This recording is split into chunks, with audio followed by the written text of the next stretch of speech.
xarunta jaamacadda Gaheer oo ay wax ka bartaan arday aad u tiro badan oo ay dawladda Soomaaliya si bilaash ah wax u barto kuwaas oo ka kala yimaaday degmooyinka Muqdisho iyo gobolada dalka. Gudoomiyaha gobolka Banaadir ahna duqa magaalada Muqdisho mudane Cumar Maxamuud Maxamed Cumar Filish ayaa kormeeray qeybaha ay ka kooban tahay xarunta jaamacadda Gaheer iyadoo ujeedka booqashadiisa ay ahayd u kurgelida xaaladda jaamacadda iyo baahiyaha ka jira. waxa uu sidoo kale duqa magaalada Muqdisho xilliga uu booqanayay jaamacadda Gaheer ka socdeen dhismooyin kala duwan oo lagu horumarinayo xarunta jaamacadda isla markaana dib loogu soo celinaya kuliyadihii kala duwan oo ay jaamacadda bixin jirtay. mar walba adiga biyo kaysan aad leedahay waa mar walba oo mataqaana adiga dalagaaga ama wax soo saarkaaga beera oo gudoomiyaha jaamacadda Gaheer mudane Maxamed Axmed Jimcaale ayaa ka mahadceliyay booqashada duqa magaalada Muqdisho. Soomaalidu waxay tiraahdaa gobi ma jabtay waa leecdaa. jaamacadda ummadda ma jibina way leecday waana la soo toosiyay.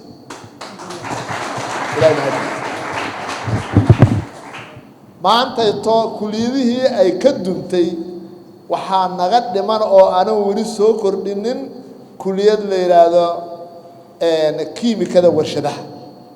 intii kale waa soo celinay ayadana wuu u samaysan yahay dariiqii insha Allah taala sababtu waxa weeye faculty of science oo kamid ahaan jirto waan soo celinay. marka jaamacadda ummadda 1990 markii dumaysay intii kuliyada ka koobneed maanta halkaas kuliyad ayaa ka maqan. ayadana insha Allah taala hadana sanadana ku soo deena sanad waxa ku soo deena hadii alla qadaro.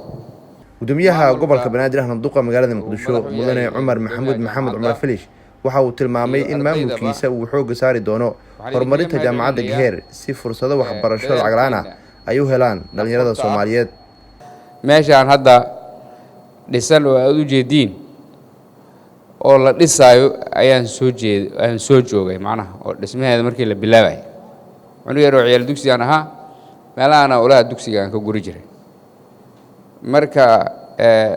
markii la dhisay waxaan nasiib u yeeshay ardadii halkaan wax ka baranaysa inaan ka mid noqdo. laakiin nasiib daro ma dhamaysan fursadda hadda adinka aad haysatiin aniga mehel. sababtu waxay ahayd burburkii iyo dagaallo sokaya ka bilowda magaalada caasimadda ah. marka goobihii waxbarashada iyo adeegyadoo dhan waa dumeen dagaaladii darteed. waxaan isku daynay inaan intaan badbaadi karno badbaadino wax badan way badbaadeen wax badanna waa badbaadi weyn.